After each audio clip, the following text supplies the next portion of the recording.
You're listening to the Bearded Theologians podcast hosted by Matt Franks and Zach Bechtold. We hope you enjoy this week's show, and you can find out more about us by going online at beardedtheologians.com, where you can pick up a few t-shirts, listen to a few old episodes, and find ways that you can connect with us. Thank you for listening.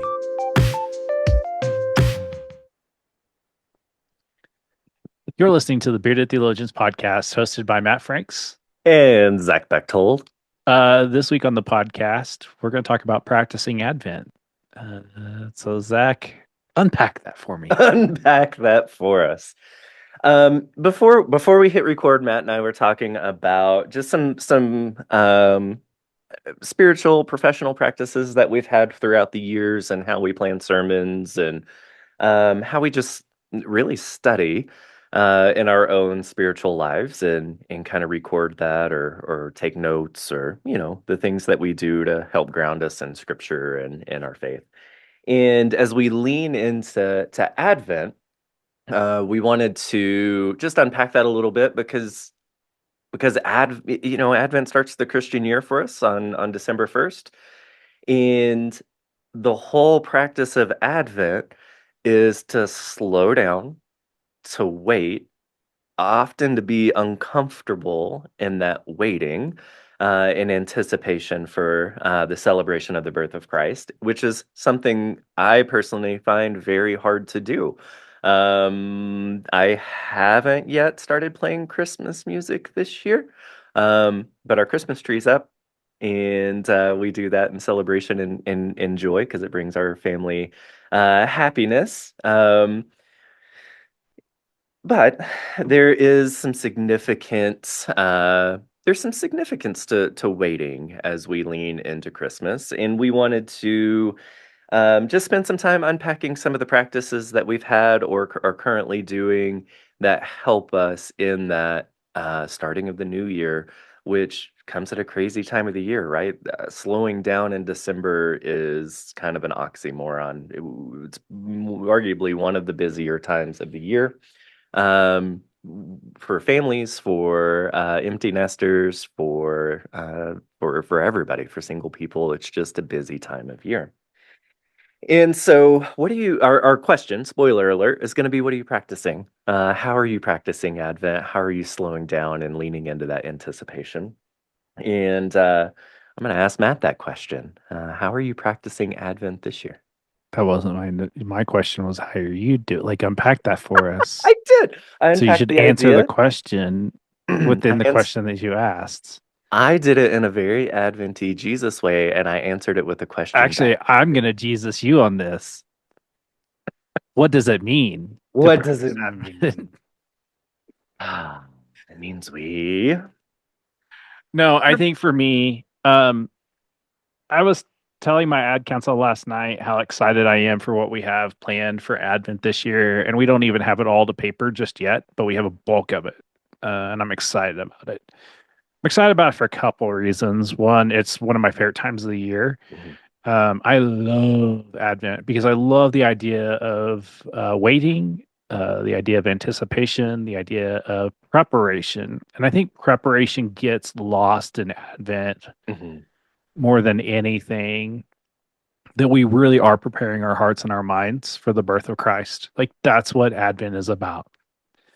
It's not about the Christmas music. It's not about the holly jollies and, that sort of stuff. It really is about preparing your heart and mind for the coming of Christ. And so there are many ways that you can do that. Like, we'll have Bible studies. We'll have one of the things we're doing this year is we're doing a reverse Advent tree or reverse Advent calendar for the church that has different items that can be picked up for our Help and Hope Center here in Castle Rock. We are part of that I've included in that is that they're not doing it all 7 days. They're not picking up stuff all 7 days. They have scripture readings from the week for the sermon from the previous, like the sermon and the psalm from the previous week to read on 2 days. And then just a prayer ask on Sunday morning to pray for these, the themes: hope, peace, love, and joy. and I'm looking forward to that. I'm looking forward to our giving tree that we'll do this year. That we have more kids than we've had in a long time. That's going to be a challenge, but I think we'll be okay. Um, I'm just excited about all the things. And while it's stressful, there's always all sorts of other things that happen. Charge conference and all the things. I am practicing. One of my goals is to practice being really intentional about my preparation. And it's not just for Sunday morning, it's my prepping myself for the birth of Christ. Like that's Mhm. important. I'm taking that on a little more important, like digging in a little deeper this year. Mhm. So what about you? Yeah, doing much of the same. Our church is really intentional year round, but especially at this time, focusing on unhoused kids and teachers that live on the reservation and trying to tend to their needs as the weather turns. And so we focus a lot on that as well. Um, as a church, we are being intentional about telling the Advent story a little differently this year. We're using Rachel Billups' book, An Unlikely Advent, which we had her on the podcast last year to talk about that. And part of the reason why we're doing that's because she digs into parts of the stories we don't often talk about. Like Herod's a pretty big theme in Advent, and yet we don't tell Herod's story. We don't focus on that. And partly because I've gotten bored leaning into the same things the last few years, the same scriptures and the same pieces of the story. And so I'm trying to push myself a little bit and be more intentional about drawing some things out that maybe I haven't seen before, or really focused on, and how that plays into the Advent journey, and how that pushes us in our personal lives and our communal faith to see things differently, see things that are there, but maybe we haven't noticed them before, or focused on them. And so I'm pretty excited about that. It's going to be hard, which is always a challenge during the Advent season. It's going to be weird for folks because it's not going to be predictable. It's going to be different than what we've done in the past, at least since I've been here. But if I had to make an educated guess, then what we've done in a long time, which is exciting for Advent, right? That's to me that helps build that anticipation. It helps build into that waiting. Um, and and because of it, I'm gonna have to do some different research. Can't rely on the same practices I've had in the past, even though we're leaning into the same hope, love, joy, and peace that we all are. We're gonna tackle it a different way this year. Yeah, I'm excited about those things. One of the books to look at, and we need to have him on. We've never had him on, is McGray de Vega's book, Oh and yeah. he actually works through the letters. Hmm. It's actually one of the book. That's one of the studies that we're having here at the church, and I'm kind of excited to hear how people respond to that. Um, this year, our theme is, and I picked this before things hit the fan last week, called "Do Not Be Afraid." Uh, I'm using the curricula, or I'm using the stuff from Illustrated Ministries and their Oh stuff. yeah. I'm excited about that. It's a little different for me. I was going to do a Walter Brueggemann book this year, Hmm. and I couldn't pull it together. I just couldn't. I loved the book, and I can't remember the name of the book, and it was a really good read. I just couldn't craft a series out of it. Hmm. And I just like it wasn't feeling right. It wasn't feeling right. And so then I always take that as a sign that maybe I should do something else. And so Hmm. I'm always looking at Illustrated Ministry stuff because they have some cool stuff, and I'm just like, it's just cool. It's a cool just place to look at. And if they ever want to sponsor a podcast, we'd love to Right. have them. Are you But are you gonna use their big coloring pages? I I don't know yet. Okay. Um, I do have one, so we bought the family devotional book that we're going to give to our preschool families. Mm-hmm. I've edited it a little bit in a sense of cutting down out some stuff that just is stuff like the to help reduce cost of printing, Mhm. but have made it very meaningful and added some little things that they could connect in with us. And so they have that in there. Like they have one where you can put together. And so I'm trying to figure out how I want to do that. I have a space that I want to use for something like that, and so I'm trying to figure out what that looks like. That's actually what I'm going to do next Mhm. week is discern what that will look like. We're also doing something really cool, and I started this when I got here. There are two things I've kind of either brought back or started or whatever, however you want to look at it. One, the Hanging of the Green service. I'm Mhm. excited how it's coming together. The headache of this year's Hanging of the Green service is that you also have Holy Communion to deal with, and so I'm trying to figure out what that looks like. In the midst of the craziness of everything else, of explaining what all the things are, and it's just I'm excited about that. The other is the last Sunday of Christmas, like so the first Sunday of Christmas, like December 29th.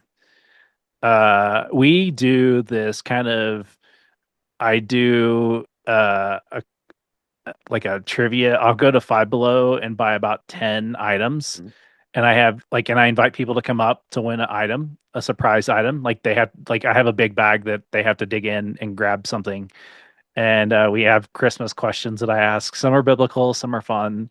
Mhm. And we just have a good time. We sing a little songs, and then I do a kind of a blessing for the new year, and then we go home. This year we are going to be celebrating our organist 50 plus years of service in the church Wow. at the end of that service, and so that's exciting. Like I just excited about that. So I think when we think about Advent, I think one of the things that I think we say this every year is like pacing ourselves, taking care of ourselves, like we say that all the time, but I think during Advent, like be in the moment. Like Mhm. don't worry about perfection, but just be in the moment, and I think you'll enjoy it a little more. Mhm. And that's even like in the midst of a worship experience when things go awry, like it's okay. It's going to be okay. Like just roll with it. It will be fine. Like that's Yeah. definitely the advice I would give as we prepare for this year. Absolutely. I was listening to a podcast the other day that was sports related and might even have been an interview on Instagram or something, but it talking about trade season and anticipating where this player might go or stay.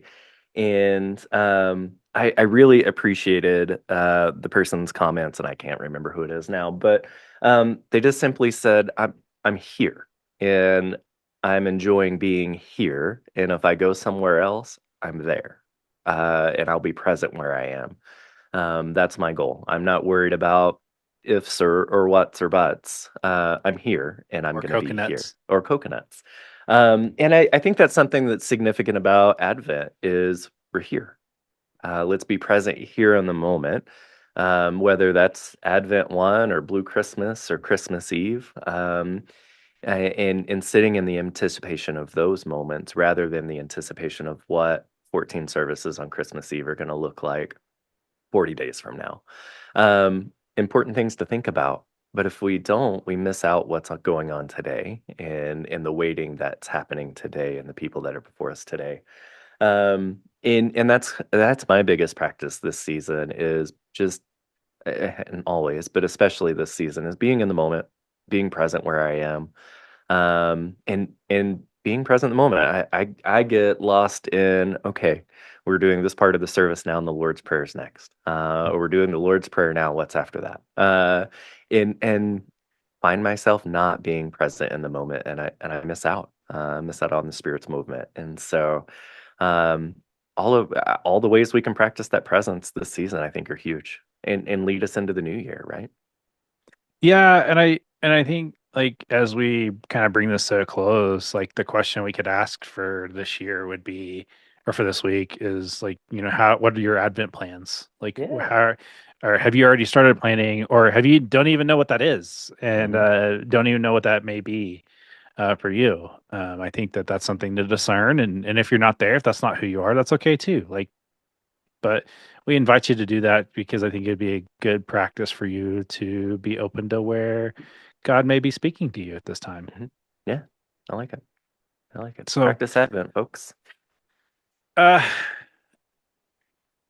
Zach, where have you seen God at work uh, lately? Um, we had confirmation Sunday, this last Sunday, and we confirmed um 9 kids and my youth director, who went through confirmation with our youth students, because they didn't grow up United Methodist and wanted to sit and learn alongside their students.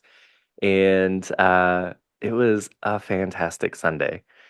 We baptized one of our kiddos. We confirmed a few others and blessed some that chose not to be confirmed, who weren't ready yet, who, which that's part of being in the church, right? That's part of walking through confirmation. And it was a beautiful service.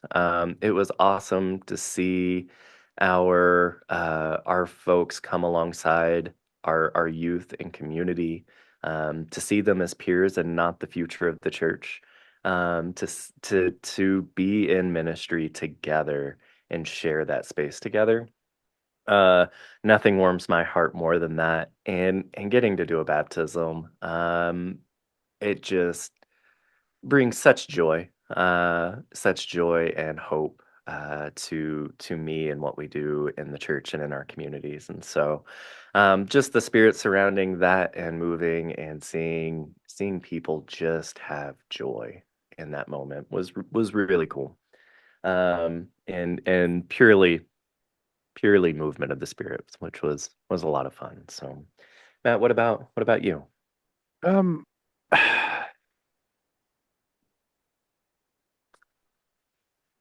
I don't know. That's Uh, okay. That's an honest answer. I don't know. I I've had a lot this week Hmm. to deal with and to process and to work through and prepare and plan, and a lot has to do with because I'm just trying to be ahead of the game for a change. Like I want to be ahead of the game because I want to be able to be present in that space and not be thinking about the next thing. So I've been a little bit more intentional this week about getting some stuff done that I normally would probably wait till next week because that just sounds better. Right. Um, but Tuesday I held court at the coffee shop like I normally do. And the last couple of weeks, nobody's been there. I mean, people have been coming to the coffee shop, it's still have good time, but like nobody's kind of sat with me. And so Hmm. I had a moment where like I had a like there was about 6 people by the end of the time, like people rotated through and just having some really good conversations about what was coming ahead and what people were excited about. To me, that was a really good feeling thing, and really enjoyed that. And so that's definitely where I would say that I definitely saw that in that space. So Yeah, I love that. I don't know is a perfectly good answer too, right? We talk about that all the time and having that space to say, got nothing. like like on Monday when my therapist asked me, "So how are you doing?" and I literally said, "I don't I don't know. know. I'm here. I logged Hmm. in." Hmm. Um, and I And so I think for our listeners, we definitely want to thank you for listening. And you can find all of our stuff. We're about to enter into year 9. Um, it's crazy to think about. It is. But oh my gosh, just think about some of the things that the conversations that we've held and some of the ways that we've been able to do the one thing we set out to Mhm. when we started this 9 years ago was to show positive conversation about um just have positive conversation about faith and not be jerks. Yeah. It's just been amazing. Yeah. And so you can find all that, buy some stuff. It's Christmas season, so like, I'm not gonna lie, a bearded theologian coffee mug would make a great white elephant gift. I'm just here to say that, especially, I just think it's a great gift. And so we definitely want to thank our listeners for listening. And so you can find all of our stuff at beardedtheologians.com. For the Bearded Theologians, I'm Matt Franks. I'm Zach Bechtold. Thanks for checking us out. I want you to subscribe and like this video and push that thumbs up. Thank you for listening to the Bearded Theologians podcast. Don't forget to like, subscribe, and share on all social media outlets. You can can check out old episodes and more information at beardedtheologians.com. Thanks for checking us out.